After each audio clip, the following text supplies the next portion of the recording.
Bueno, buenos días a todos. Bienvenidos a la sesión correspondiente al mes de marzo del año 2021. Desde el Hospital Regional de Alta Especialidad Iztapaluca, saludamos a todos nuestros colegas que nos siguen semana tras semana en esta sesión general. Parecería corto que hace exactamente 12 meses, cuando dimos una sesión general en donde esbozábamos que la infección por el virus SARS-CoV-2 iba a llegar a la República Mexicana. De manera especial, pues 12 meses después, pues tenemos muchos avances. El hospital se convirtió a un hospital COVID, en donde se atendieron un número muy importante de pacientes con sus diferentes características, sus diferentes comorbilidades y también con la mortalidad que conllevó esta infección viral. Asimismo, durante el año 2020 se publicaron algunos artículos relacionados con el COVID-19, así como el libro conmemorativo relacionado y que participaron todos la mayoría del personal del hospital para que se llevara a cabo esta obra editorial digital, la cual está en forma gratuita para todos los que se interesen en este campo. Vamos a iniciar el tema de hoy con la inmunogenicidad de las vacunas. En un tiempo récord, en 12 meses, se desarrollaron ya muchas vacunas por diferentes grupos de investigadores apoyados por la industria farmacéutica. El día de hoy queremos compartir con todos ustedes el hablar de la inmunogenicidad de las vacunas que han sido aprobadas hasta estos momentos. Para iniciar el tema del día de hoy, vamos a hablar de la inmunogenicidad de las vacunas contra COVID-19. Como ustedes recordarán, en el año próximo pasado, empezamos a hacer un recordatorio de los aspectos inmunitarios que se encuentran en todos los vertebrados.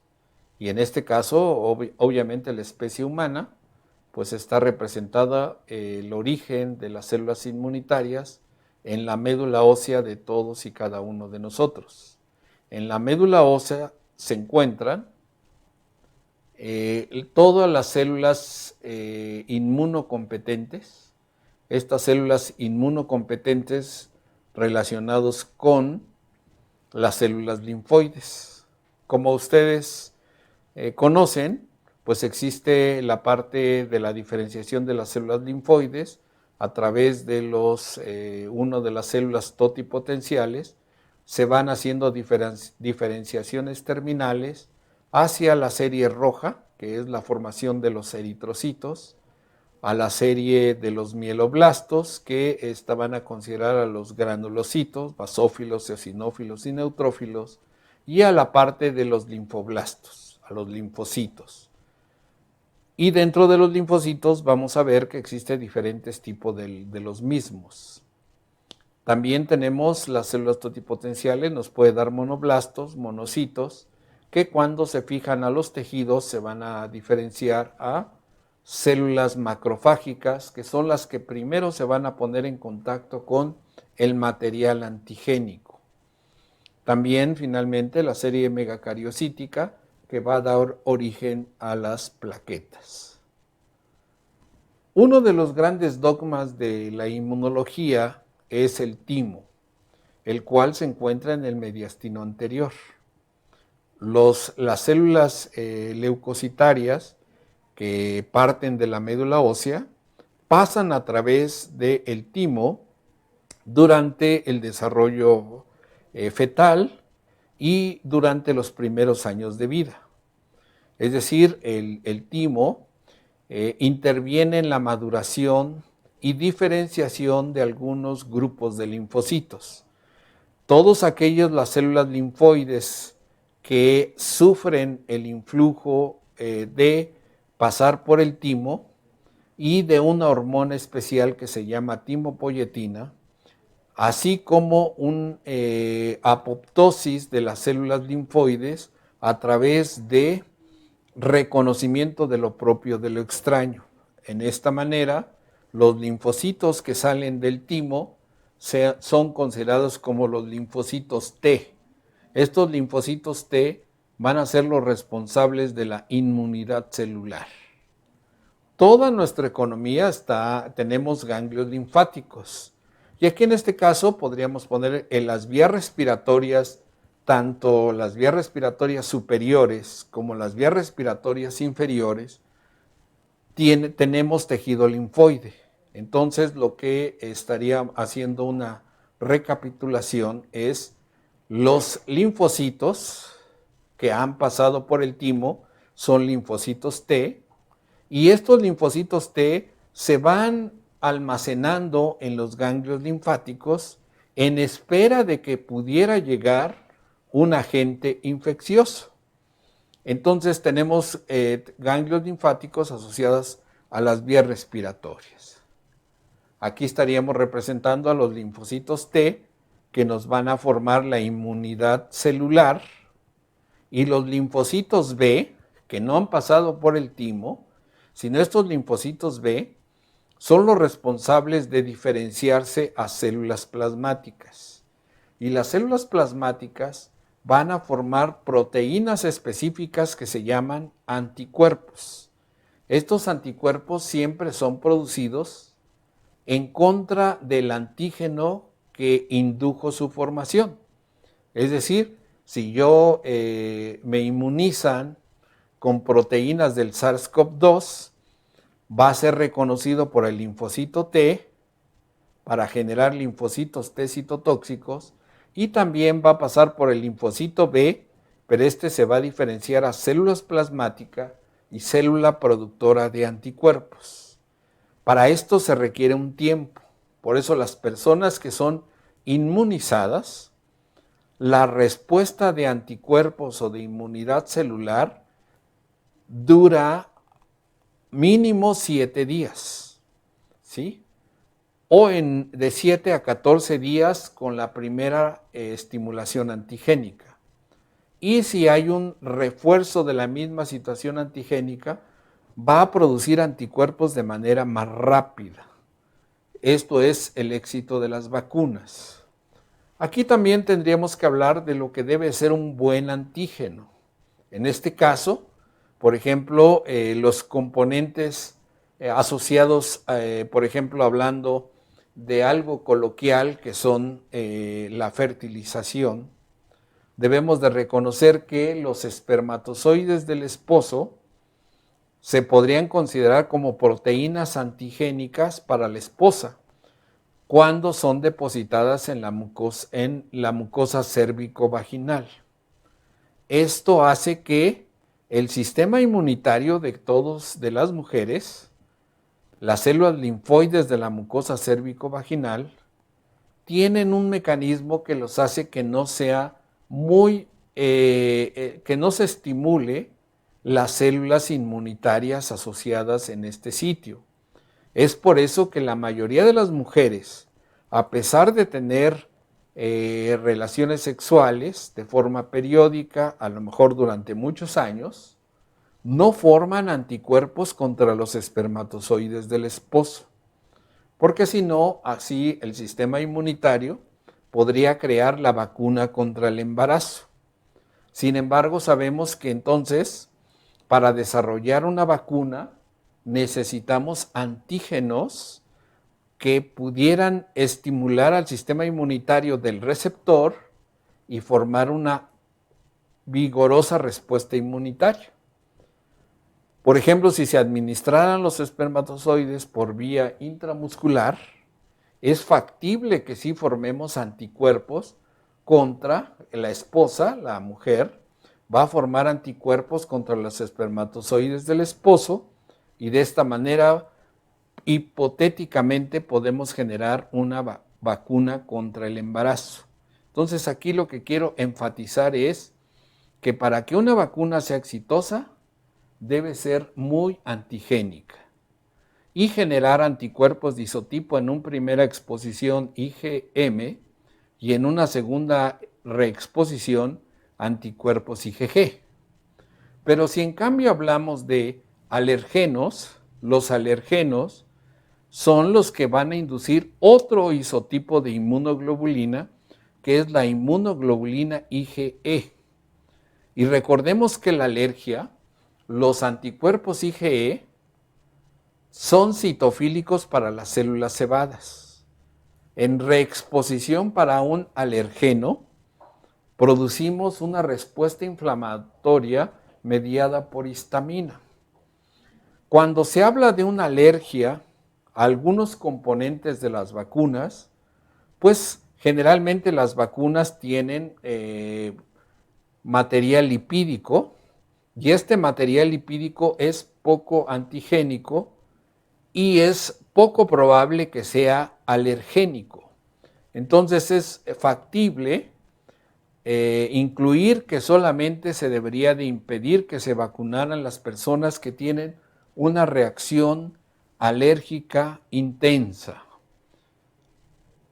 Aquí estaríamos viendo cómo se estimulan de los millones de linfocitos, cada uno tiene una especificidad predeterminada. Es decir, el SARS-CoV-2 puesto como ARN o puesto como DNA o como proteína, solamente va a seleccionar algún linfocito en particular para que el linfocito se transforme en linfocito citotóxico o en linfocito B y posteriormente célula plasmática productora de anticuerpos. Aquí estaríamos viendo cómo, una vez que se ha estimulado, cómo la diferenciación de los linfocitos B se van a transformar en células plasmáticas y las células plasmáticas van a producir proteínas en forma de Y y estos anticuerpos específicos contra el antígeno que indujo su formación. Aquí estaríamos reaccionando contra la espícula de coronavirus, es decir, es una respuesta inmunitaria que los anticuerpos reconocen la espícula y van a ser anticuerpos neutralizantes. Debemos de recordar que en vías respiratorias superiores, el anticuerpo, el isotipo predominante son anticuerpos IgA, pero en vías respiratorias inferiores, el anticuerpo predominante es IgG. Por eso, si nosotros hacemos una inmunización con 2 dosis, podemos formar anticuerpos de isotipo IgG, que son los que se van a encontrar en las vías respiratorias inferiores.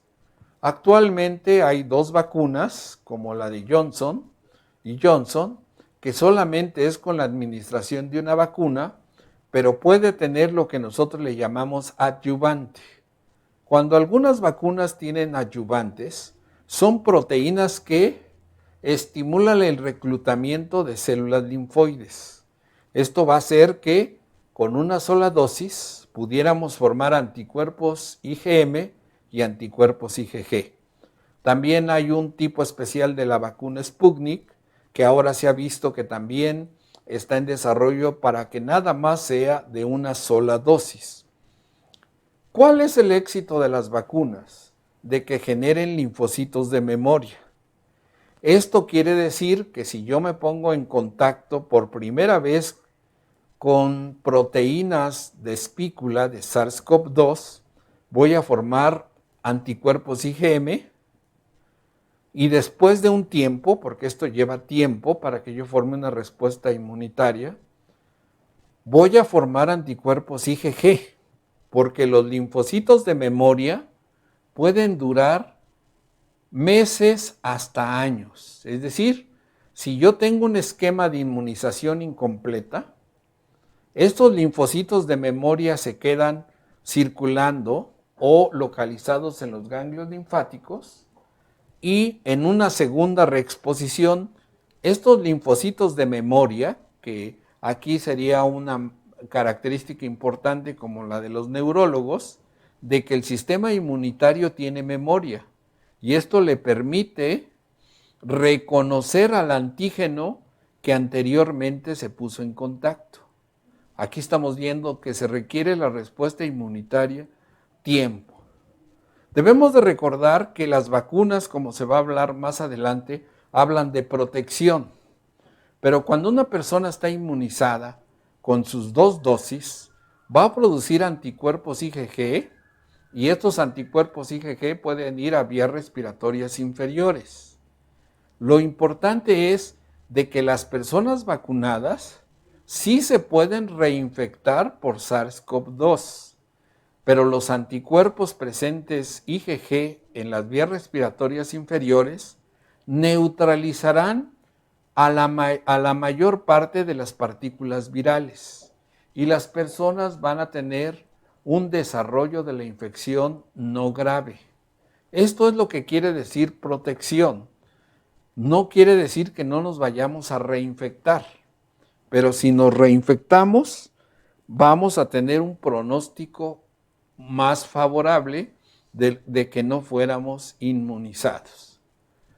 Aquí de manera de síntesis estamos poniendo a los anticuerpos, cómo van a neutralizar a las partículas virales, fundamentalmente a la espícula, y que las diferentes mutaciones puede hacer que el sitio de interacción antígeno-anticuerpo pudiera ser de menor afinidad. Sin embargo, hasta este momento se están haciendo adecuaciones para que las vacunas moleculares, las vacunas recombinantes con vector o las vacunas con proteína puedan reconocer a estos epítopos de las partículas virales. También debemos de recordar que las vacunas no solamente generan anticuerpos, sino también generan inmunidad celular a través de linfocitos citotóxicos, que son los que destruyen a las células infectadas por partículas virales. Entonces realmente estaríamos viendo que la inhalación de partículas virales, la vía natural del contagio por virus SARS-CoV-2 a través de la inhalación de partículas virales, a través de aerosoles o gotitas respiratorias, va a hacer que se estimule tanto en las mucosas nasales. Hemos encontrado que cuando ocurre la infección por SARS-CoV-2 por vía nasal, llegan a la parte olfatoria y de manera especial por vía retrógrada, a través de la retrógrada neuronal, pueden llegar hasta el tallo cerebral. Y esto podría explicar la presencia de síntomas neurológicos que nos pudieran estar traduciendo la presencia de partículas virales RNA viral, que nosotros hemos demostrado que también puede haber septicemia viral en alguna publicación que hicimos, y entonces otro 50% va a entrar por la boca y directamente a la faringe y a las vías respiratorias inferiores. Como ustedes recordarán, las vías de contagio sería la conjuntiva en un 9% y los porcentajes restantes por nariz y por boca. Que por cierto, el término cubreboca es inexacto, porque realmente debería de ser cubreboca y nariz. Es por eso que nosotros estamos proponiendo la utilización del cubre nariz para disminuir al menos en un 50% los contagios por este coronavirus. Aquí estamos especificando lo que había referido, que por eso muchos de los individuos infectados pueden perder el olfato. Y aquí estaríamos viendo, pues realmente cuando la infección por SARS-CoV-2 llega a un individuo y que se traduce en imágenes radiológicas, lo cual nos indica que la infección ya está en vías respiratorias inferiores, y aquí quien los debe de los anticuerpos que pueden llegar a vías respiratorias inferiores son los anticuerpos IgG. Y aquí estaríamos viendo que la infección natural por el SARS-CoV-2 realmente es poco antigénica. Es por eso que nosotros podemos formar anticuerpos IgM o anticuerpos IgG que duran poco tiempo. Sin embargo, también podemos presentar reinfecciones, porque realmente la respuesta antigénica por vía respiratoria a virus respiratorio SARS-CoV-2 es de corta duración. Sin embargo, si la inflamación perdura, se va a transformar en fibrosis y de esta manera va a ser irreversible el daño pulmonar. Aquí es lo que nosotros hemos publicado, cómo podemos encontrar sepsis viral por SARS-CoV-2 y que a lo mejor una de las hipótesis es de que también el virus SARS-CoV-2 permanezca en fase latente y cuando hay una disminución de la respuesta inmunitaria, pudiera también reinfectar a algún individuo que previamente tuvo los síntomas de infección respiratoria. En todo lo anterior, quisiera sintetizar que el éxito de las vacunas, en este caso las vacunas moleculares de RNA que va a hablar Carlos Uriel Torres Estrella, a quien es el ingeniero biotecnólogo, pues estamos en espera de saber si produce una buena respuesta humoral, una buena respuesta celular, y es por eso que nosotros aumentamos la antigenicidad de las vacunas aplicando por vía intramuscular y en algunos casos utilizando adyuvantes, pero que las respuestas alérgicas a algunos componentes como la de Pfizer, pues son a polietilenglicol. Se encuentra este polietilenglicol en compuestos tan ubicuos como sería ciertos componentes de las pastas dentales, en algunos laxantes, pero realmente no tenemos de que sean alérgicos solamente a polietilenglicol o algunos componentes característicos de las vacunas, pero que no son un factor que limite necesariamente la aplicación de las vacunas en individuos solamente que tengan una alergia muy grave y o bien tener cerca del sitio de vacunación adrenalina o noradrenalina.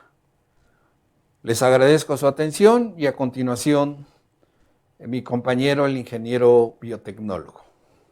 Gracias. ¿Qué tal? Buenos días a todos.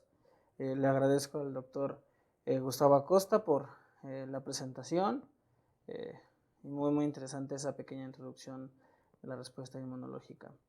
Yo me voy a encargar de abordar más en concreto la parte del tema de vacunas, los diferentes plataformas que existen para su desarrollo y pues bueno, vamos a analizar brevemente cada uno de los prospectos que hoy en día se encuentran ya en distribución para poder ayudarnos a combatir un poquito lo que es esta situación de la pandemia.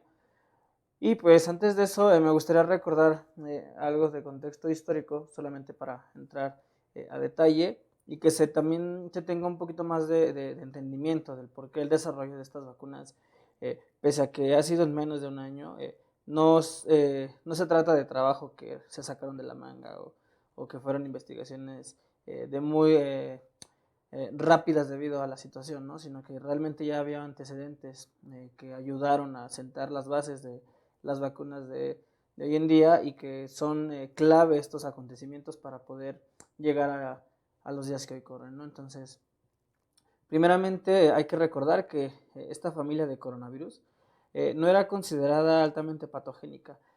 Sin embargo, desde la aparición del síndrome respiratorio agudo severo, o en este caso SARS-CoV en 2002 y 2003, se le empezó a poner detallada atención a esta familia de virus, ya que vieron que podía causar, como bien se sabe, síndrome respiratorio agudo severo, y pues que aquellas personas que pasaban por alguna complicación respiratoria, pues lamentablemente fallecían, ¿no?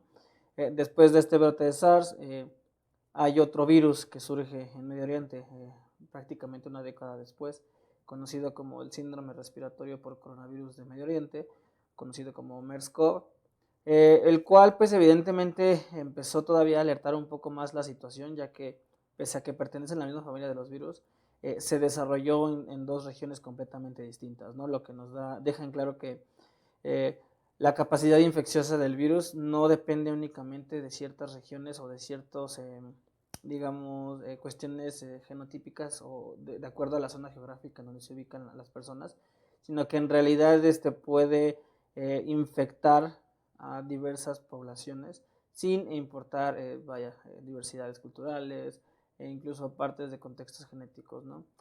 Posteriormente, en diciembre del 2019, surge un nuevo coronavirus y una nueva preocupación debido a la enfermedad denominada COVID-19, la cual es causada por el nuevo virus llamado SARS-CoV-2, eh, haciendo referencia a que pues, este virus comparte muchísimo material genético con SARS-CoV-2 y con MERS-CoV.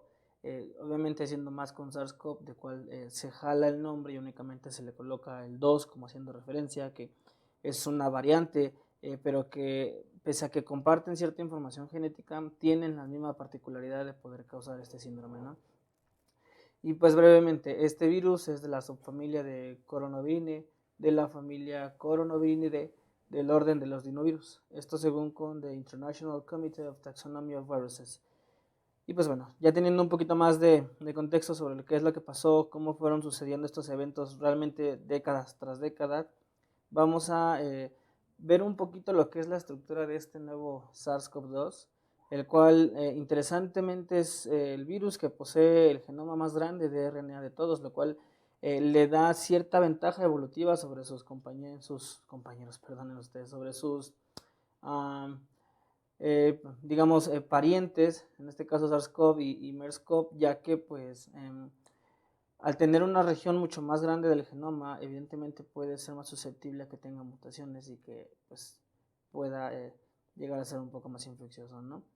De forma muy breve, aquí en color amarillo, como ustedes pueden ver, tenemos lo que es la glicoproteína con espícula, también conocida como proteína S o spike, la cual hemos encerrado en color amarillo, ya que será la pieza clave en la cual las vacunas de hoy en día se están basando para poder realizarse y poder conferir protección a quienes se les estén inyectando estas vacunas, ¿no?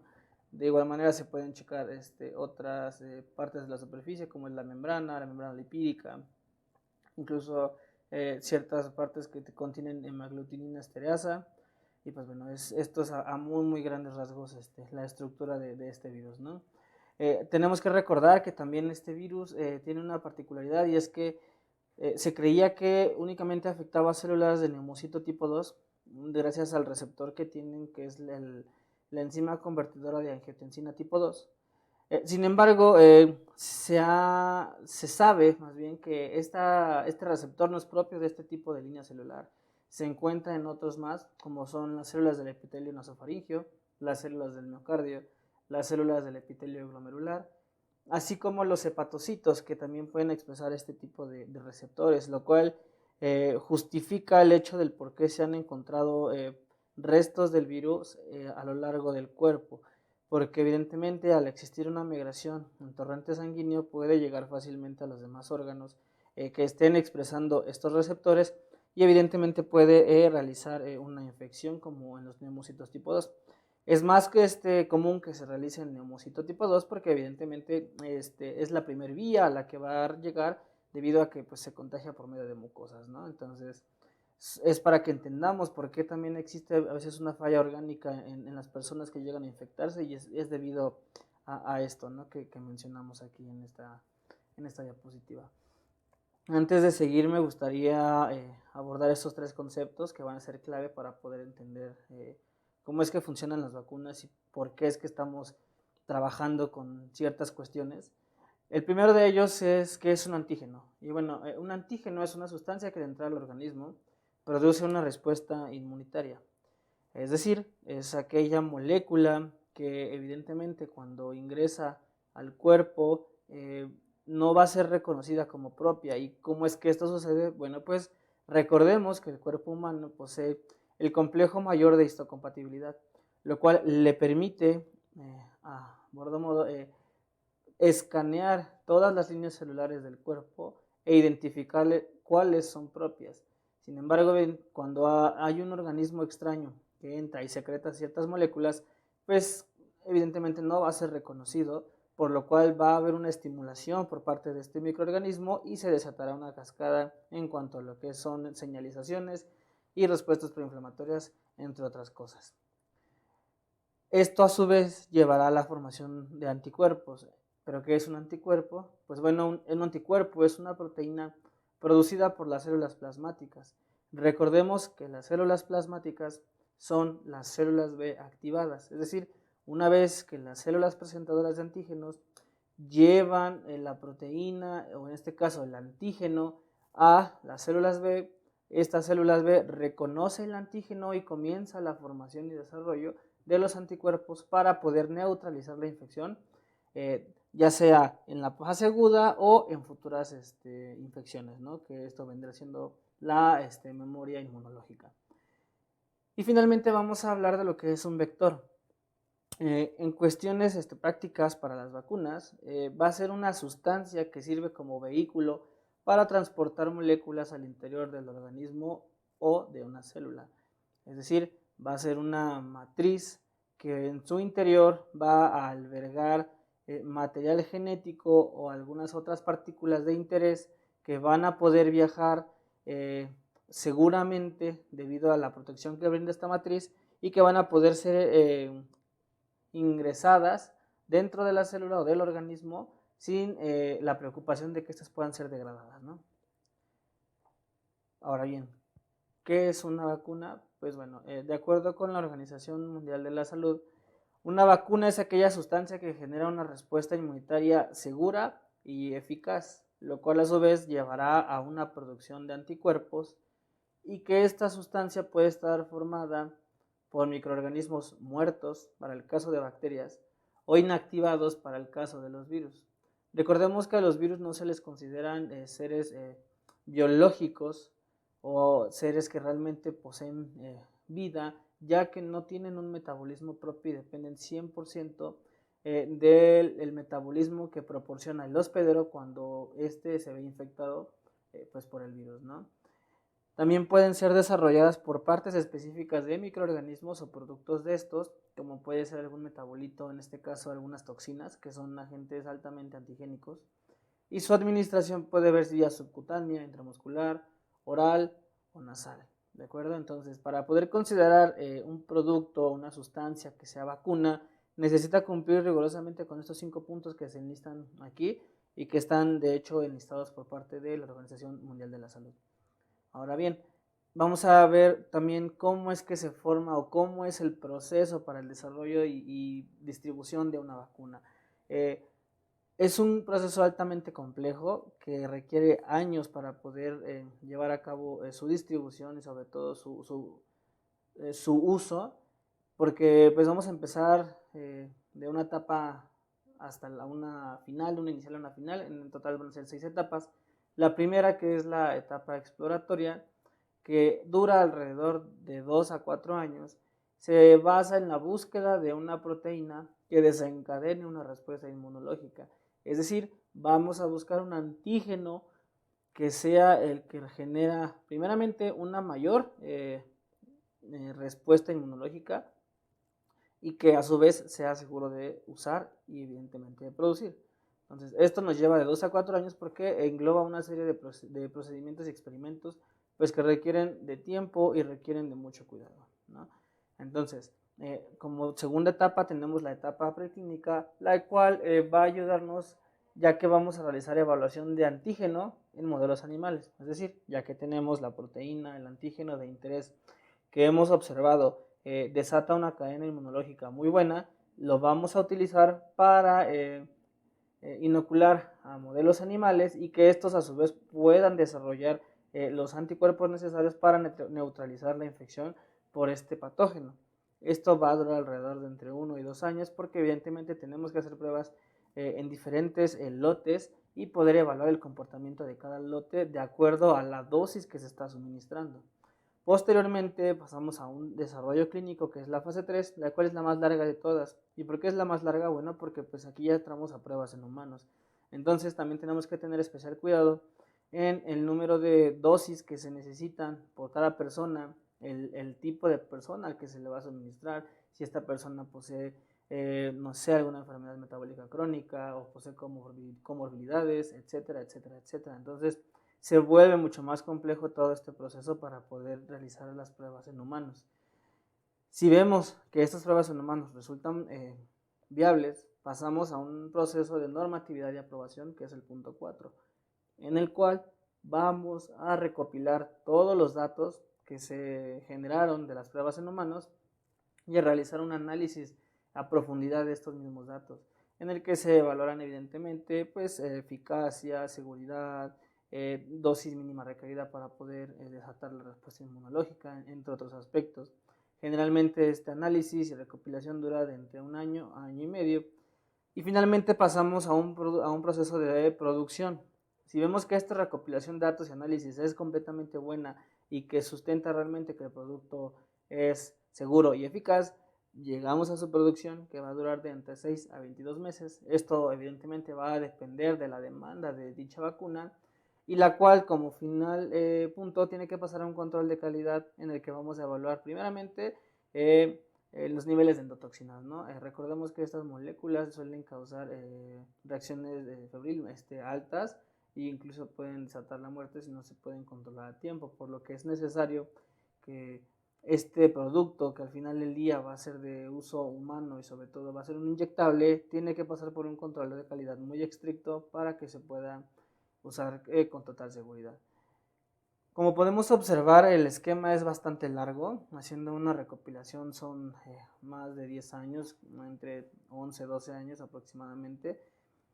Ahora bien, ustedes van a decir, ok, si este modelo de vacunas para su producción es extremadamente largo, ¿en qué se basa, no? Que los nuevos modelos estén hechos tan rápido? Pues como bien mencionamos al inicio, ya habían antecedentes de cepas que tenían un comportamiento muy similar al que se presenta con este SARS-CoV-2, por lo que evidentemente años de investigación, que son alrededor de 2 décadas ya prácticamente, desde SARS-CoV hasta MERS-CoV hasta la inclusión de este nuevo SARS-CoV-2, en el que los científicos estuvieron trabajando, analizando cada una de las secuencias que este virus posee y sobre todo también cada una de las proteínas que posee, para poder saber realmente si es viable realizar una vacuna contra estos agentes en dado caso de que pues, llegase a haber una mutación, ¿no? Desafortunadamente nos alcanzó una cepa completamente distinta, entre comillas, porque pues como bien vimos comparten mucha información genética. Sin embargo, estos pequeños cambios dentro de la secuencia genómica ayudan a que este SARS-CoV-2 tenga muchísima más afinidad por los receptores que sus contrapartes, ¿no? Entonces, existen 2 décadas en el cual hubo investigación, en el cual hubo tiempo y dinero invertido para que en menos de lo que fue un año se pudiera dar la producción de estas vacunas, ¿no? Gracias a todo el desarrollo previo que ya había sobre 2 virus que son casi genéticamente idénticos, si acaso varían entre el 1 y el 2%, pero ese porcentaje hace mucho la diferencia, ¿no? Evidentemente no, pero el resto de la información es prácticamente igual, entonces eso ayudó muchísimo para que el desarrollo de estas vacunas pudiera ser a pasos agigantados, ¿no? Entonces, teniendo ya un poquito más claro el por qué este desarrollo de vacunas se llevó pero tan rápido, vamos a explicar cómo es que esta vacuna se tiene que aplicar, ¿de acuerdo? Entonces, su administración es intramuscular, ¿no? Y retomando un poco de lo que dijo el doctor Acosta, ¿por qué intramuscular? Bueno, pues porque produce más inmunogenicidad, ¿no? Hemos visto que hay tejido muscular asociado a tejido linfoide, sobre todo en los nódulos linfáticos, lo cual ayudará también a la estimulación y una respuesta inmunitaria mucho más eficaz. Me gustaría ahora que hablemos de los tipos de vacunas. Esta lámina en particular va a hablar de los tipos de vacunas, llamémoslos de primera generación, ¿de acuerdo? Es decir, aquellos modelos de vacunas que fueron los primeros en producirse y los primeros en aprobarse y pues evidentemente los primeros en usarse. Entonces, como primer punto vamos a tener a las vacunas que están basados en virus, en patógenos atenuados o inactivados para el caso de virus, ¿no? Rápidamente, la inactivación se realiza mediante un proceso físico-químico en el cual pues, al patógeno en cuestión le vamos a prohibir o le vamos a penalizar ciertas cuestiones metabólicas que lo ayuden a ser altamente infeccioso, pero va a poder tener la capacidad de generar ciertas estimulaciones, lo cual también ayudará al sistema inmunológico para producir la respuesta contra este patógeno. Posteriormente tenemos a las que están basadas en microorganismos muertos, que pues como el nombre lo menciona, vamos a tener que matar completamente al organismo, en este caso al patógeno, y una vez que ya tenemos la cepa que está muerta, pues la suministramos al cuerpo para que se inicie la respuesta inmunológica. Como tercer punto tenemos a los toxoides, que son un metabolito del patógeno, y como bien les mencioné al principio, son moléculas altamente antigénicas, ya que los toxoides son proteínas con una particularidad muy propia, ¿no? Y es que al entrar en contacto con el humano, pues evidentemente causan una respuesta preinflamatoria muy agresiva. Entonces, esto se debe al plegamiento de las moléculas, la cual también es muy característica de estas partículas, y pues es lo que les brinda esa particularidad de ser muy antigénicas, ¿no? Como cuarto punto tenemos a las que están basadas en subunidades, es decir, vamos a tomar aquellas proteínas que se encuentran en la superficie del patógeno y las vamos a extraer. Ya que se han extraído estas proteínas, pues solamente se va a suministrar eso al organismo, en este caso al cuerpo de una persona, y estas proteínas, al ser quienes son las causantes de realizar la infección o el ancla de las células del cuerpo, pues son las que son consideradas como el antígeno necesario para la producción de anticuerpos. Como otro punto tenemos a los que están basados en partículas de tipo viral, que lo único que se realiza es el ensamblaje de todas las proteínas del virus sin el material genético. Esto con la condición de que pues, el patógeno realmente solamente sea una matriz y no tenga ninguna capacidad, en este caso de infección, y pues evidentemente de aprovechar el metabolismo de las células hospederas para poder replicarse. Como penúltimo punto tenemos a las que están basadas en membranas o en otras proteínas como pueden ser vesículas, que en este caso son propias a veces de las vías gram negativas y que también son proteínas con una particularidad de plegamiento que ayuda también a ser reconocidas más fácilmente. Posteriormente tenemos a las que están basadas en proteínas conjugadas o que poseen polisacáridos en conjunto con las cadenas de aminoácidos. Son vacunas que ayudan solamente para ciertos aspectos, lo cual veremos más adelante, pero no son altamente, digamos, antigénicas, porque pues los polisacáridos, o en este caso todos los azúcares, son moléculas que se encuentran adheridas en muchas otras superficies y en muchas otras moléculas alrededor pues, de la biología, ¿no? Entonces, evidentemente se vuelve más complicado el reconocimiento de la proteína debido a que los azúcares, al estar pegados con los aminoácidos, no permiten un reconocimiento más acorde a realmente la forma como tal de la proteína, ¿no? Sin embargo, existe y pues se ha utilizado para diversas aplicaciones. Posteriormente vamos a pasar a hablar de las vacunas de nueva generación, las cuales son las que se van a ocupar hoy en día para el desarrollo de las vacunas contra SARS-CoV-2 y que pues evidentemente aquí podemos ver que se habla de este virus, ¿no? Y de estas vacunas. Como primer punto tenemos a las vacunas que están basadas en vectores virales. Estas vacunas lo que hacen es utilizan un virus que ya ha sido bien caracterizado, es decir, conocemos su mecanismo de infección, su mecanismo de replicación, conocemos todas las proteínas por las que está conformado, y lo que hacemos nosotros es retirar toda la información genética del virus que le permita replicarse y que le permita pues lisar a las células y crear nuevas partículas, y lo único que vamos a conservar son aquellas regiones que les van a permitir al virus realizar el proceso de infección. Y la secuencia genética que estamos erradicando va a ser reemplazada por la secuencia genética de nuestro interés.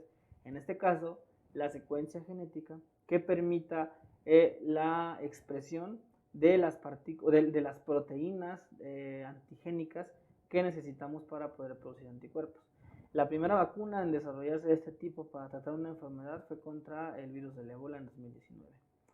Posteriormente tenemos a las vacunas basadas en ácidos nucleicos, las cuales son, pues como bien lo menciona el nombre, vacunas que van a contener ADN o ARN, pero a diferencia de los vectores virales, lo que van a tener estas vacunas, digámoslo, por vector o por vehículo, no será el virus como tal, sino normalmente suele ser una nanopartícula de lípidos, ¿de acuerdo? Y pues bueno, más adelante veremos por qué una nanopartícula de lípidos. Y pues de acuerdo con los registros que se tienen, pues este tipo de vacunas fue la primera en desarrollarse para SARS-CoV-2 y evidentemente la primera en usarse para tratar la enfermedad de COVID-19 causada por este virus. Tenemos otros dos tipos de vacunas, los cuales son basados en uno de ellos vectores de bacterias, los cuales siguen en fase experimental, ya que se vuelve evidentemente mucho más complicado utilizar a las bacterias como vectores, y esto es debido a que recordemos que las bacterias sí pueden o tienen la capacidad de poder replicarse. Y no solamente eso, también algunas tienen la particularidad de que además del material genómico tienen un plásmido.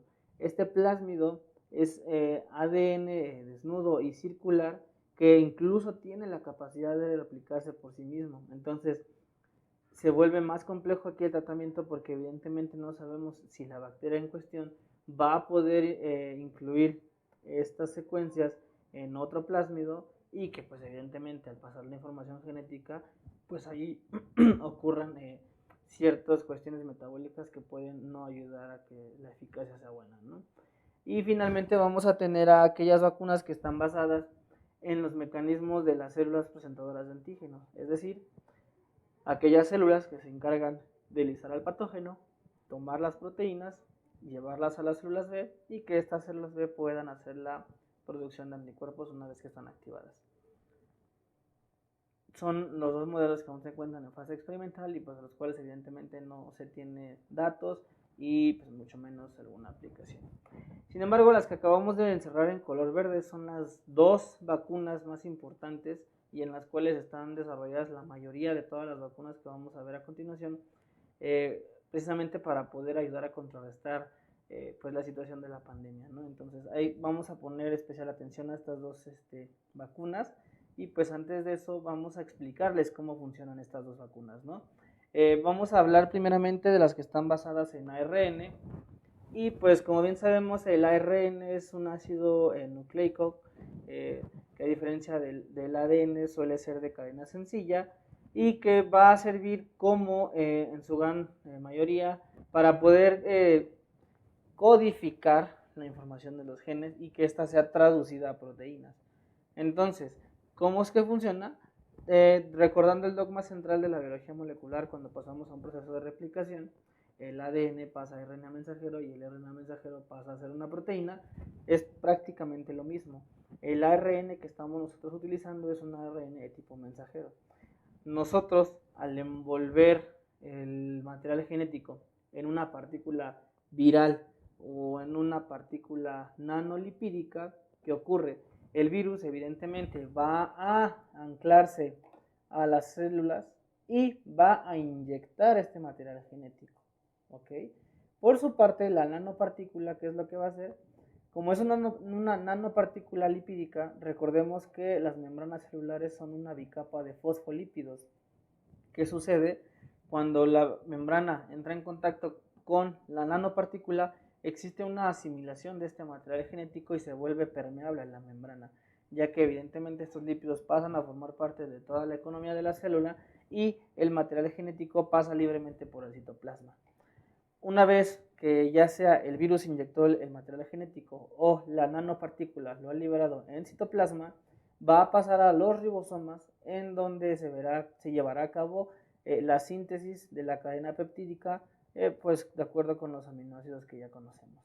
Una vez que estos aminoácidos ya han sido sintetizados, podemos pasar a ciertas modificaciones post-traduccionales en el complejo de Golgi y si no es el caso, vamos a pasar directamente a llevarlas a superficie de membrana para que nuestra propia célula tenga la capacidad de producir las proteínas del patógeno y que generan una respuesta inmunológica.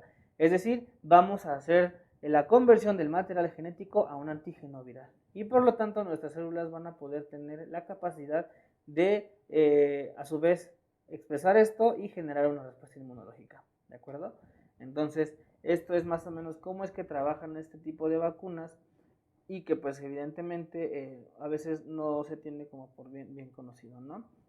Ahora bien, ¿por qué necesitamos 2 dosis de estas vacunas? Bueno, como bien habló el doctor Acosta, vamos a tener ciertas etapas de la respuesta inmune, una de ellas conocida como respuesta inmunológica primaria y otra secundaria, y aquí se involucra mucho la parte de qué tanto es responsivo nuestro cuerpo ante el estímulo de un agente extraño o de un antígeno.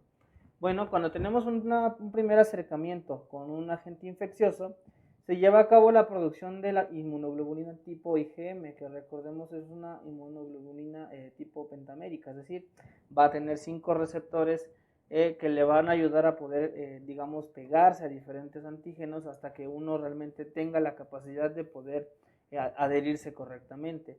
Y va a haber una ligera producción de IgG. Recordemos que la IgG es la inmunoglobulina más específica que tenemos, ya que al solamente tener un receptor, pues se vuelve mucho más sensible y específica para poder reconocer los antígenos. En una primera dosis, nosotros llegamos a este punto. Generamos inmunoglobulina tipo IgM y ligeramente inmunoglobulina tipo IgG. También cabe mencionar que al ser vacunas basadas en ácidos nucleicos, recordemos que estas vacunas, o mejor dicho, estas moléculas, son altamente sensibles, sobre todo las que están basadas en RNA mensajero.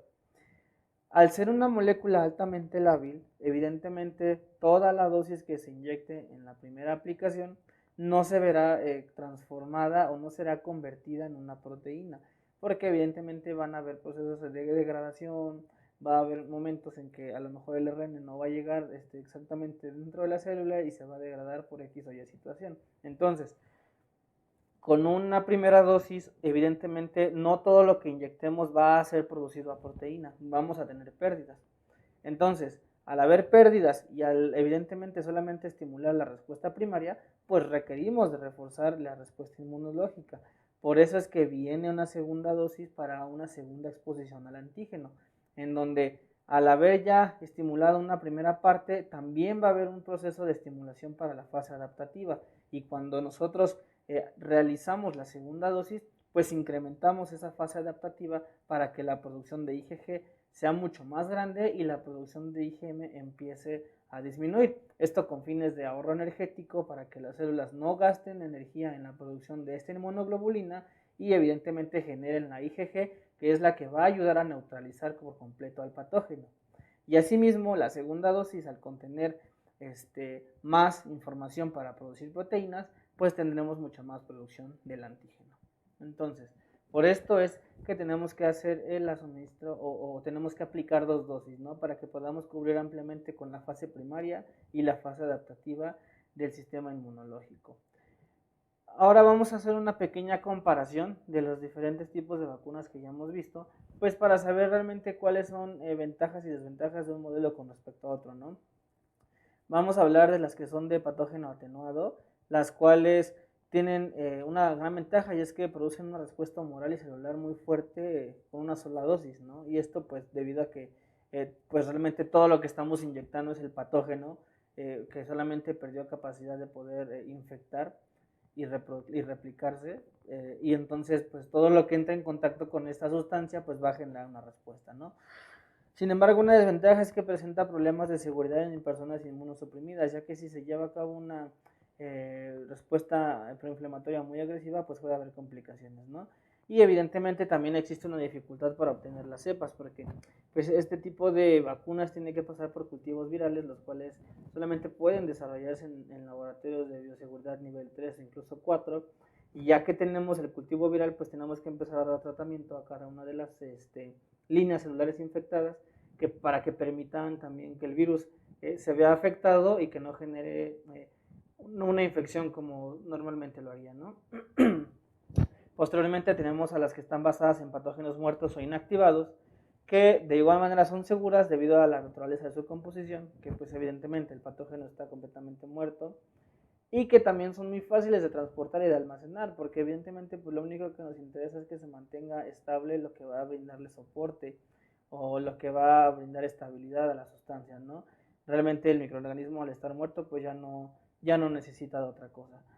Sin embargo, una desventaja es que se necesitan grandes cantidades del patógeno y puede haber posibles afectaciones en la inmunogenicidad del antígeno, porque pues evidentemente al nosotros ya matar o inactivar por completo al patógeno, puede caber la posibilidad de que este patógeno se vea alisado, entonces las proteínas que generan una respuesta inmunológica pues se verán dañadas, ¿no? Entonces es una de sus desventajas de este tipo de vacunas. La siguiente es la que es de subunidades proteicas. Una ventaja que tiene es que es segura para la producción y para gente inmunosuprimida, porque pues evidentemente lo único que estamos utilizando son las pequeñas fracciones del patógeno que desencadenan la respuesta, no utilizamos todo el patógeno. Pero una desventaja es que hay una disminución en la capacidad de las células presentadoras de antígeno debido al tamaño de la partícula. Y digo, ¿por qué al tamaño? Porque cuando, como bien sabemos, en este caso, un ejemplo, cuando un macrófago va a capturar a un patógeno para poder realizar su lisis y posteriormente la presentación de los antígenos, el macrófago tiene unas regiones que ayudan en primera a sustraer las proteínas, en este caso las subunidades proteicas, pero hay otras regiones más que le permiten de cierto modo abrazar al patógeno para poder empezar y llevar a cabo la lisis.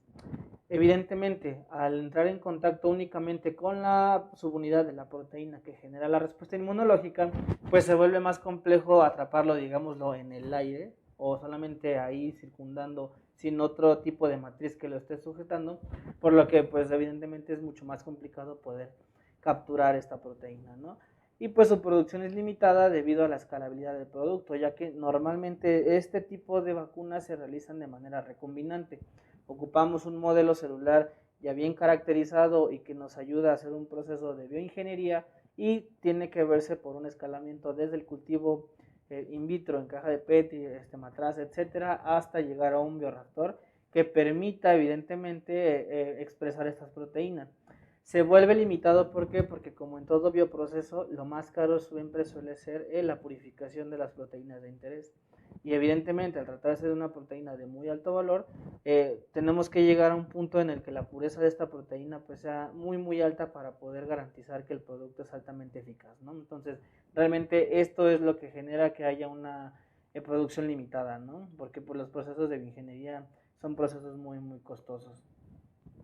Posteriormente, las que están basadas en polisacáridos tienen la ventaja o digamos la particularidad de que son una alternativa contra aquellos que poseen abundantes antígenos de polisacáridos, que es el caso de algunas bacterias. Pero solamente hay una producción de IgM e IgG, lo cual pues no a veces es del todo bueno, y tenemos una baja inmunidad de memoria, y esto tiene que ver un poco con lo que les mencioné de que el hecho de que la proteína contenga azúcares pegados no le permite a las células que reconocen a los antígenos tener una afinidad tan alta, porque pues también nuestras propias proteínas en algunas ocasiones están glicosiladas o tienen diferentes polisacáridos en unión con los aminoácidos. Esto pues evidentemente no ayuda a la memoria inmunológica, porque pues hay muchas otras proteínas que también poseen polisacáridos, ¿no? Y pues también se sabe que existe una baja eficiencia en los niños. Posteriormente tenemos a las que están basadas en partículas virales. Una ventaja es que combina la eficacia de vacunas atenuadas y de vacunas de subunidades, porque pues evidentemente estamos utilizando al patógeno sin la capacidad de reproducción y pues tenemos todas las proteínas que desencadenan la respuesta inmunológica, ¿no? Y su producción es de alta escalabilidad, ya que realmente el ensamble de las partículas pues a veces es entre comillas sencillo, pero también esto es una contraparte, ya que el ensamblaje, pese a que entre comillas es sencillo y seguro, es un proceso bastante complejo. Entonces, realmente la escalabilidad va a depender de qué tan buenos sean para poder hacer el ensamblaje de la partícula. Otra de las que vimos son las que están basadas en vectores virales, y estas pueden inducir una respuesta humoral y celular muy fuerte con una sola dosis, y esto lo remarco aquí con asterisco, ya que va a depender mucho del tipo de patógeno que estemos queriendo neutralizar y el tipo de vector, evidentemente, ¿no? Y también se sabe que son muy seguras. Sin embargo, una particularidad que tienen es que si ya existe una inmunidad previa contra el vector que se está utilizando, es decir, si yo estoy utilizando algún adenovirus que normalmente pueden causar algún resfriado, y ese adenovirus yo lo utilizo como vehículo o como vector, si el huésped a quien yo le estoy suministrando el vector ya estuvo en contacto con ese virus, pues evidentemente si existe memoria inmunológica, el cuerpo va a tratar de neutralizar este patógeno porque evidentemente ya pasó por un proceso de infección. Entonces, ya no nada más el vehículo se va a ver neutralizado, sino que también ya no vamos a poder lograr el cometido que es neutralizar la nueva infección por otro patógeno. Y pues necesita bajas temperaturas para almacenarse, ya que al igual que las vacunas, en este caso de ácidos nucleicos, que realmente van de la mano, al ser moléculas tan inestables y tan sensibles, pues tenemos que brindarles la mayor protección posible, y esto es con las bajas temperaturas, ya que pues frenamos la energía cinética de las moléculas y por lo tanto que pueda haber interacción a lo mejor con algunas nucleasas, ¿no? Las últimas, de las que ya hemos hablado también mucho, son de los ácidos nucleicos. Tienen una alta escalabilidad, es de un rápido diseño y desarrollo y suelen ser muy seguras e inducen una respuesta humoral muy eficiente, ya que pues evidentemente estamos tratando directamente con la síntesis de las proteínas del patógeno, ¿no? Entonces se vuelve mucho más sencillo y mucho más fácil el reconocimiento y por lo tanto la producción de los anticuerpos. Sin embargo, al igual que las de vector viral, pues su almacenamiento y manejo pues son bastante delicados, ¿no? Pues esperemos que más adelante estas tecnologías puedan irse adaptando a las necesidades de todo el mundo para que pues el manejo pueda ser mucho más sencillo y el almacenamiento incluso mucho más, no tan bajo, ¿no? No tan bajas temperaturas. Y pues bueno, ¿cómo estamos hoy en día con los proyectos internacionales de estas vacunas? Pues se sabe que existen alrededor de 300 proyectos en desarrollo, de los cuales 40 se encuentran en evaluación clínica y de estas 40, 10 se encuentran en fase 3 con resultados positivos y pues unas pocas han sido aprobadas para uso de emergencia. Podemos contar incluso posiblemente 5 vacunas, de las cuales en la parte inferior vamos a tener las que han sido las más destacadas debido a la temprana publicación de sus resultados, como es el caso de Oxford y AstraZeneca, de Pfizer y BioNTech y de Moderna, ¿no? Que son las más reconocidas o de las que más se sabe hasta el momento. Y pues bueno, vamos a hablar ahora de las vacunas con licencia de emergencia por parte de la Organización Mundial de la Salud y que pues están autorizadas en diversos países, ¿no? Aquí algo que quiero aclararles es que la licencia de emergencia no significa que las vacunas no sirvan o que no sean eficientes. Todo lo contrario, son vacunas altamente seguras y que tienen grandes tasas de éxito y de eficacia, ¿no?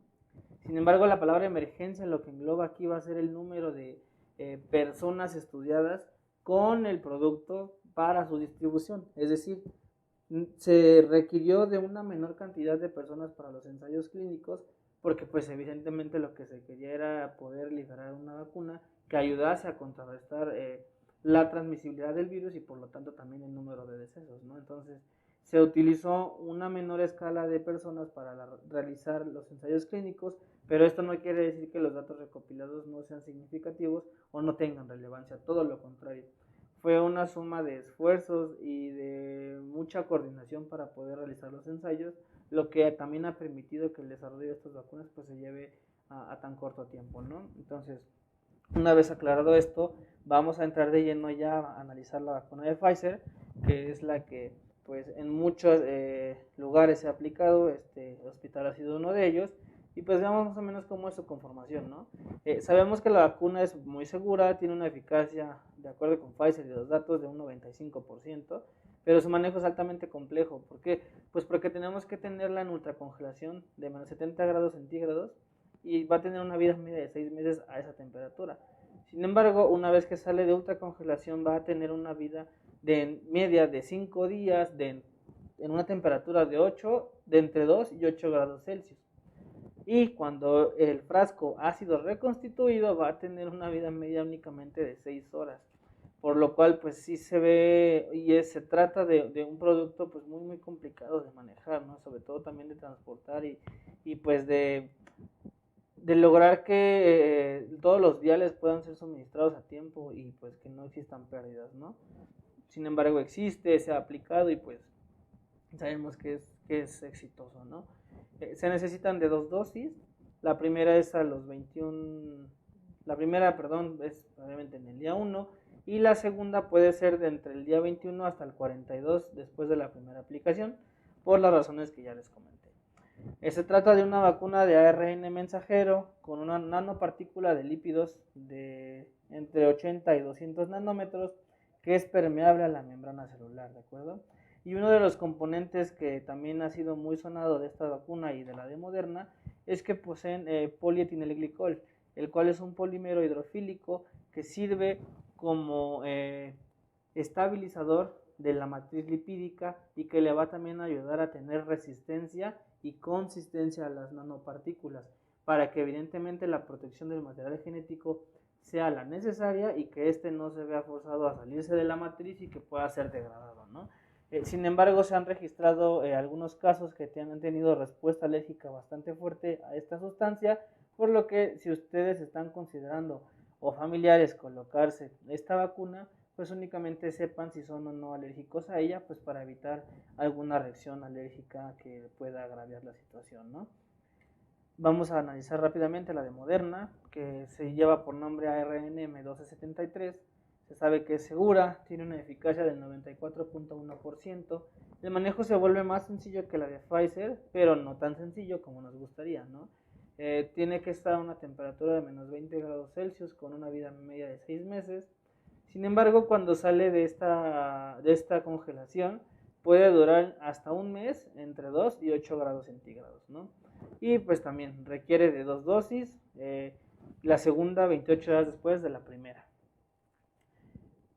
Pues también se trata de una vacuna de ARN mensajero, de nanopartículas de lípidos con el mismo agente de polietilenglicol, permeable a la membrana celular y que va a permitir la expresión de proteínas patogénicas en la superficie celular, ¿de acuerdo?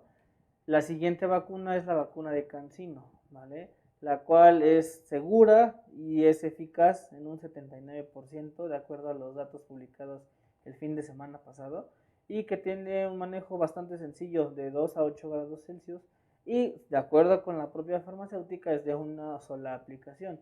Pero pues esto habrá que realmente analizarlo más a profundidad pues cuando empecemos a ver ya un poco más de días después de la primera dosis aplicada, ¿no? Y que se lleve también a cabo un estudio un poquito más a fondo de los datos que ha publicado la propia farmacéutica.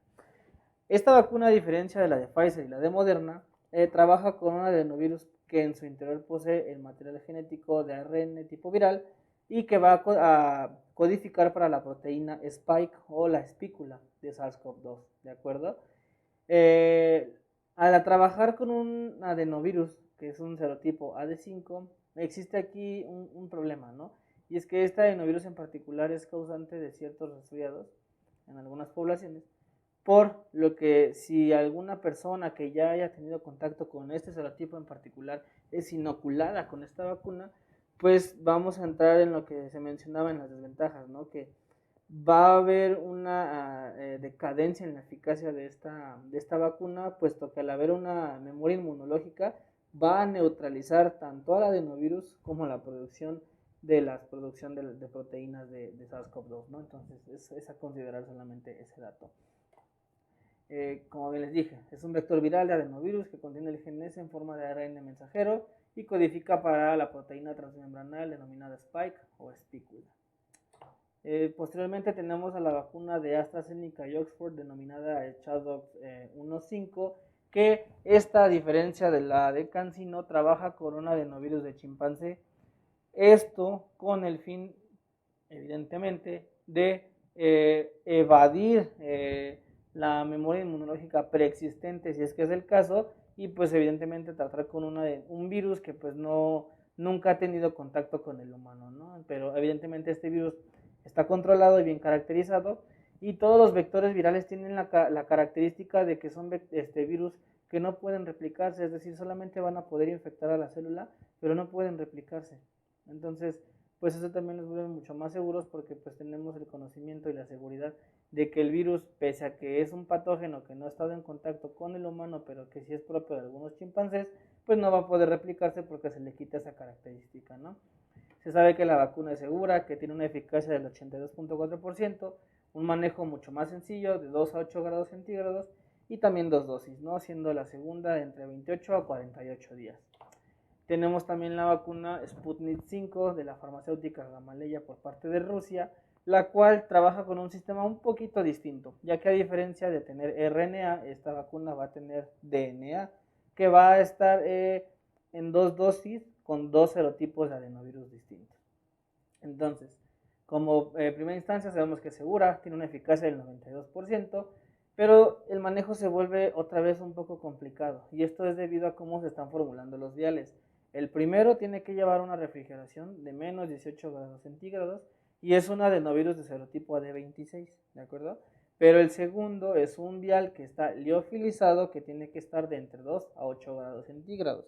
Y al igual que CanSino, trabaja con un adenovirus de serotipo AD5, por lo que, volviendo a lo mismo, si con la primera dosis se genera una respuesta pues media alta y suministro la segunda, pero el sujeto ya ha estado en contacto con este virus, pues evidentemente la mayor parte de la eficacia conseguida va a ser gracias a la primera dosis que se le aplicó, ¿de acuerdo?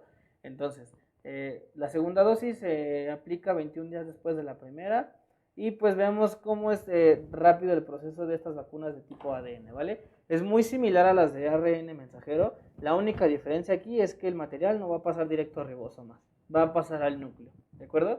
Aquí algo muy importante y que tienen que saber perfectamente bien. El hecho de que el material genético pase al núcleo celular no significa que estamos modificando la información genética de la célula, ¿ok? Solamente está ingresando al núcleo para poder ser transcrito a RNA mensajero por parte de la ADN polimerasa. No se está haciendo inserciones de ningún tipo al código genético, ¿de acuerdo? Es muy importante que tengamos eso presente y que se lo sepan, porque pues muchas personas creen que estas vacunas modifican el genoma y demás cuestiones, lo cual no es cierto, ¿vale?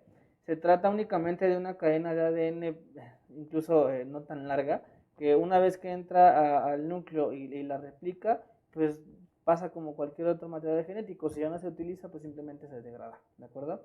Entonces, ya que pasó al núcleo y que es transcrito por la polimerasa, sale al citoplasma en donde este RNA o este DNA que pasó a ser RNA pasa a los ribosomas.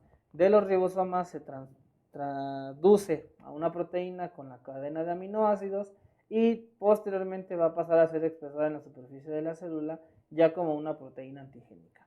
¿De acuerdo? Entonces, el proceso es muy similar, solamente se agrega un paso más que tiene que ver con el núcleo de la célula. Pero es básicamente el mismo criterio, la misma ruta metabólica que se sigue con esta vacuna de ADN.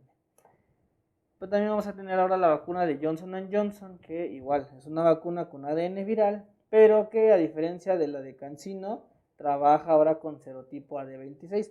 Si se dieron cuenta, la vacuna de CanSino tiene serotipo AD5 y Johnson & Johnson AD26 y Sputnik tiene ambas, ¿de acuerdo? Entonces, se sabe que la vacuna es segura, tiene una eficacia general del 66%, la cual es de las más bajas que hay hasta ahorita de todas las que hemos analizado, si no es que la más baja incluso de todas las que son prospectos, y se sabe que en Sudáfrica incluso esta eficacia fue menor. El manejo es sencillo de entre 2 a 8 grados centígrados y la misma farmacéutica dice que puede ser en una única dosis o incluso en dos en conjunto con otra plataforma u otra vacuna.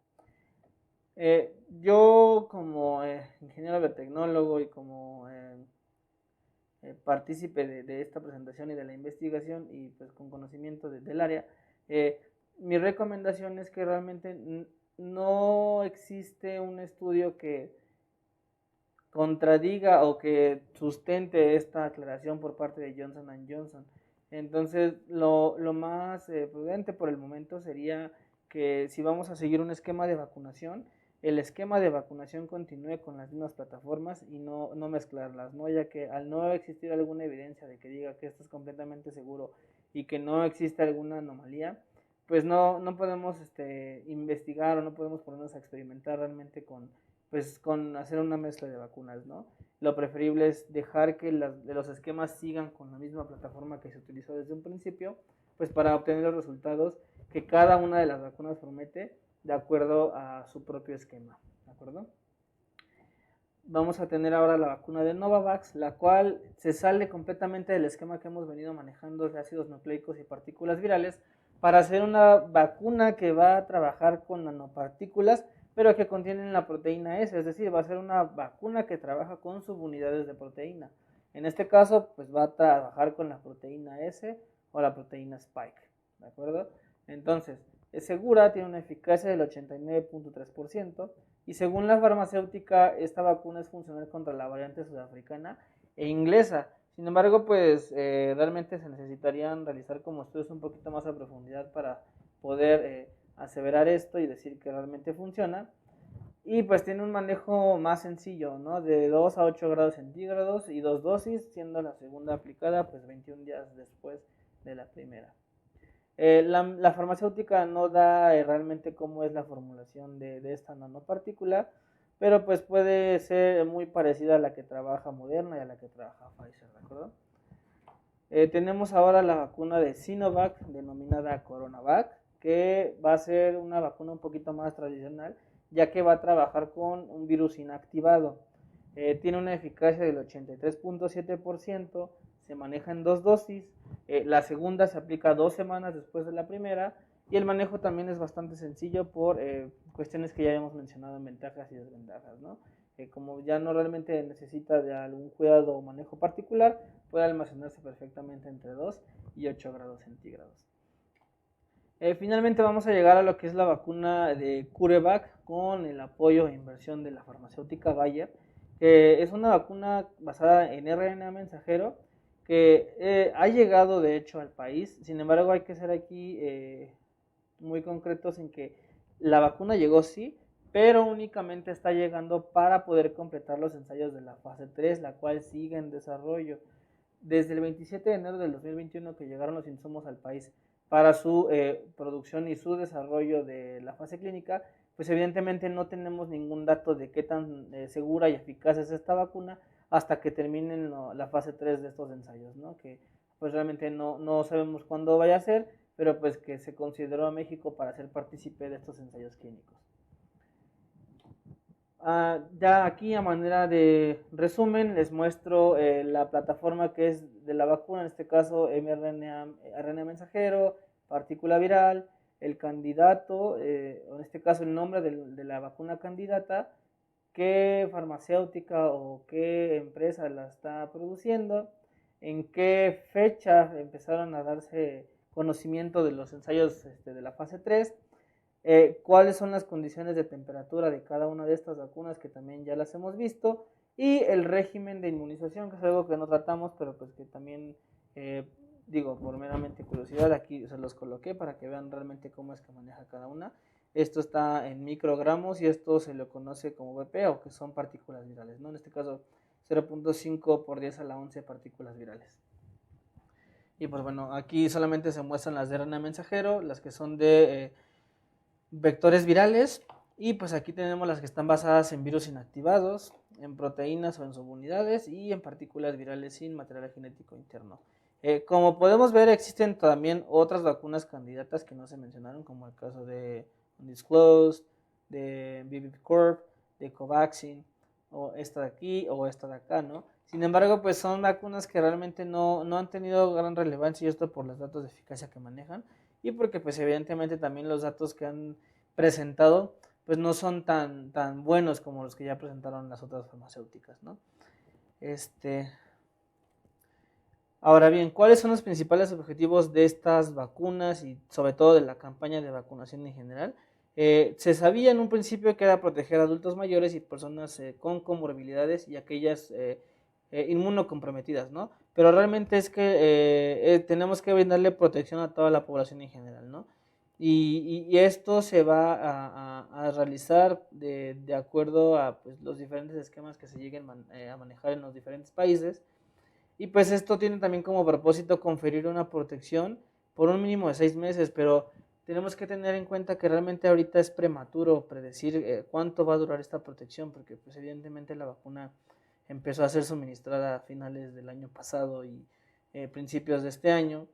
Entonces, vamos empezando el primer trimestre, entonces es complicado y es prematuro poder decir realmente si la protección dura este periodo, ¿no? Y sobre todo es más prematuro todavía decir si vamos a requerir seguir siendo vacunados el próximo año. Entonces, seamos optimistas, esperemos que esta protección sea pues la necesaria y la que dure, pero pues tendremos que esperar a que se hagan ahora estudios de realmente cuánto es lo que dura la protección por cada una de estas vacunas, ¿no? Y otra particularidad y otro objetivo es que tiene que ayudar a reducir la transmisión del virus. Y pues cómo es que esto se lleva a cabo, en el siguiente esquema lo vamos a poder apreciar más visualmente. En color rojo vamos a tener a la persona que está pues enferma, ¿no? En color azul a las personas que son susceptibles a poder enfermarse, y en color, digamos, entre naranja y un poco amarillo vamos a tener a las que han sido vacunadas.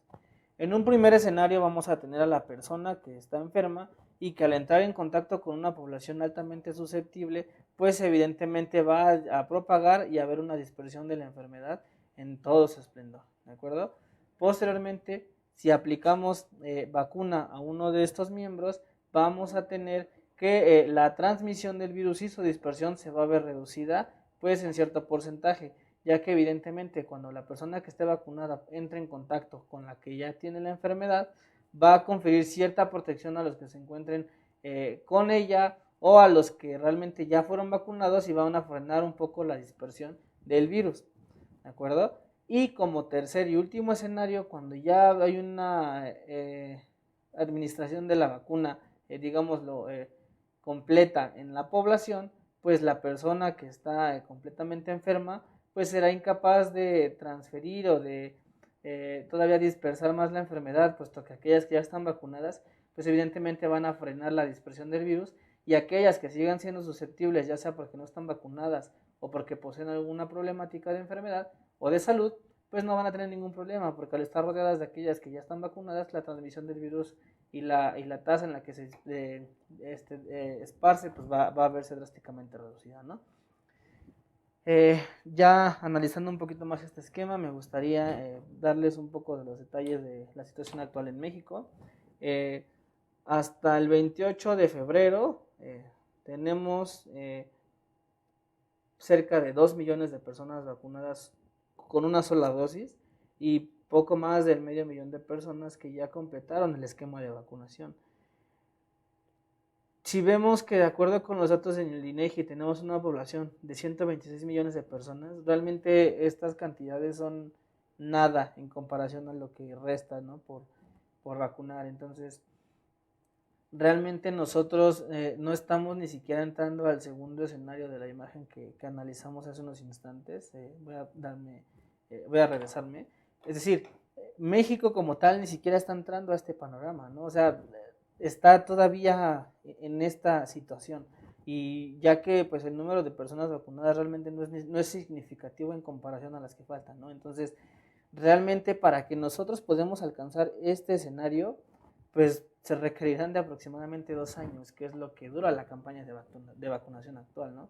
Esperemos que esa campaña pues reduzca el tiempo para la distribución y aplicación de las vacunas, pero realmente debido a la alta demanda y a la poca producción que se ha visto por parte de las farmacéuticas debido también a la falta de insumos, pues realmente se vuelve muy complejo que el proceso pueda haberse acelerado, ¿no? Entonces, esto me lleva a una reflexión importante, y es que no porque ciertas personas ya estén vacunadas significa que podemos ya tener este boleto verde para estar saliendo, ¿no? Todo lo contrario, tenemos que seguir manteniendo nuestros protocolos, pues en este caso de seguridad y de sanidad, porque pues solamente así vamos a ayudar a frenar también drásticamente la transmisión del virus, y pues esperemos que todo esto vaya pintando mejor, ¿no?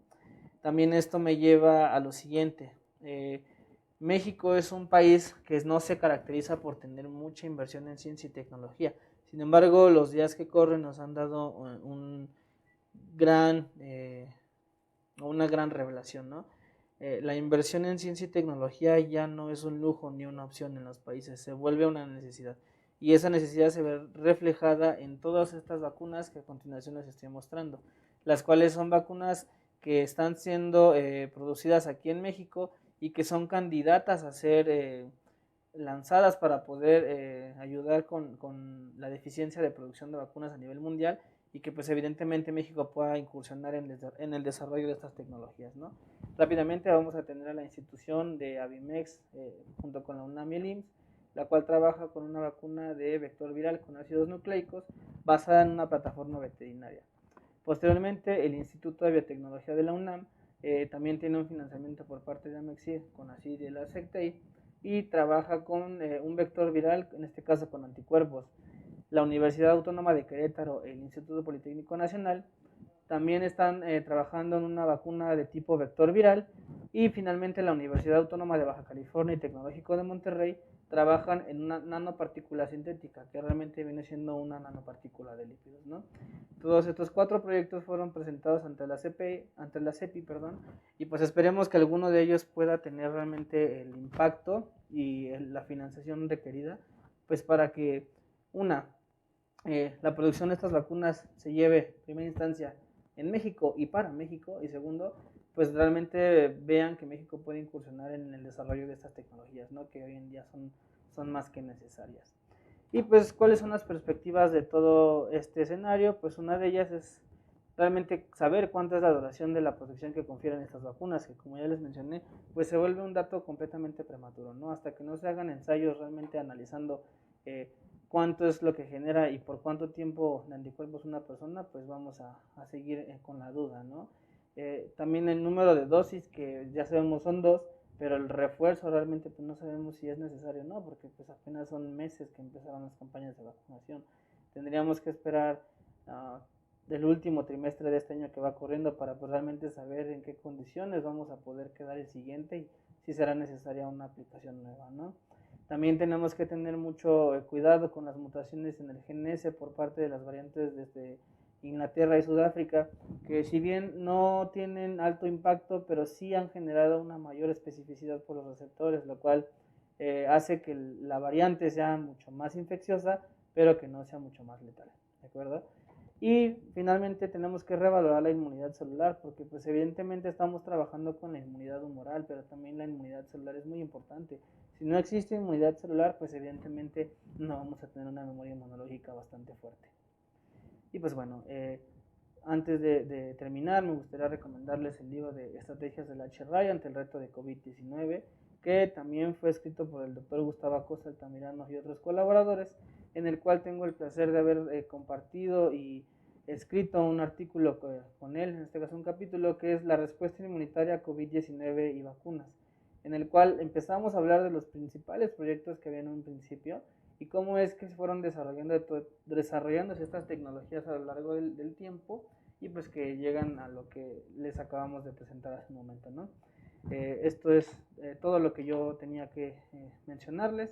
Les agradezco la atención prestada a esta ponencia y ya saben que si tienen alguna duda, un comentario, pueden dejarlo en el chat, o si quieren a lo mejor una duda un poco más en concreto y quieren que se les aclare, pueden encontrarme en el Laboratorio de Diagnóstico Molecular en el primer piso del edificio de enseñanza. Que tengan un muy buen día y los dejo con el doctor Gustavo Acosta. Agradezco al ingeniero biotecnólogo Carlos Uriel Torres Estrella su excelente presentación y disertación acerca de las diferentes vacunas que están vigentes hasta estos momentos, y en el chat los invitamos para que si existe alguna duda o pregunta, pues nosotros estamos en la mejor intención de darle respuesta, y esperamos verlos en la próxima sesión general el próximo miércoles.